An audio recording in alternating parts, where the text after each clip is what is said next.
লিখে আমরা ঝালাই দিব। আপনারা যারা যারা আমাদের দিয়ে কাজ করাতে চান, আসসালামু আলাইকুম। আজকে আমরা চলে যাচ্ছি উত্তর 18 নম্বর সেক্টর কেয়ারের জন্য। আমরা ফার্স্টে আউটডোরে চেক আপ করে নিব। আউটডোরে আমরা কোথাও লিক পাইনি, আমরা শিওর হলাম যে লিকটা ইনডোরে আছে। আমরা এখন জয়েন্টটা করার চেষ্টা করবো। জয়েন্টটা আমরা যেভাবে খুলতে পারতেছি না, কারণ জয়েন্ট ওয়ালটা হচ্ছে 10 ইঞ্চি ওয়াল, জয়েন্টটা আপনার ভিতরে পড়ছে, এই জন্য আর কি সমস্যাটা হইতেছে। আমরা এখন আউটডোর থেকে পাইপটা আলাদা করে তারপর আমরা জয়েন্টটা খুলবো আর কি।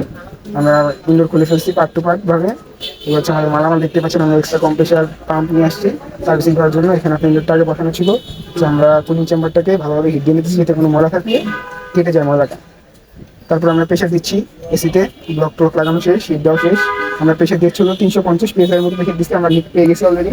এখানে একটা লিক পাইছি, প্লাস আর দুইটা লিক পাইছি উপরের পাইবে। এই দেখতে পাচ্ছেন আপনার লিকগুলো, একটু ভালোভাবে নজর দিয়ে দেখতে পারবেন। এখানে আপনার দুইটা লিক আছে, টোটাল 3টা লিক আছে। প্রথমে আমরা ফার্স্টের যে লিকটা দেখতে পাচ্ছেন, এগুলো আমরা ঝালাই দিচ্ছি। টোটাল সবগুলো লিকে আমরা ঝালাই দিব। আপনারা যারা যারা আমাদের দিয়ে কাজ করাতে চান, অবশ্যই আমাদের পেজে যোগাযোগ করবেন। আমরা সব ধরনের সার্ভিস করে থাকি, AC, fridge, oven, washing machine, যাবতীয় সমস্যার সমাধান করে থাকি। আমরা এসিটা সার্ভিসিং করছি, পেজটা দেখতে পাচ্ছিলেন কি সুন্দর। যেটা ফিটিং দেওয়া শেষ, এখন আমাদের আউটডোরের পাইপ কানেকশন দিতে হবে, কি গ্যাস চার্জ করতে হবে। আমরা ফার্স্টে পাইপ কানেকশন দিচ্ছি, দেখতে পাচ্ছেন পাইপ কানেকশন দেওয়া হয়ে যাবে প্রায়। আপনারা যারা যারা এসি বিভিন্ন সমস্যার কারণে ভুগছেন, আমাদের পেজে যোগাযোগ করবেন।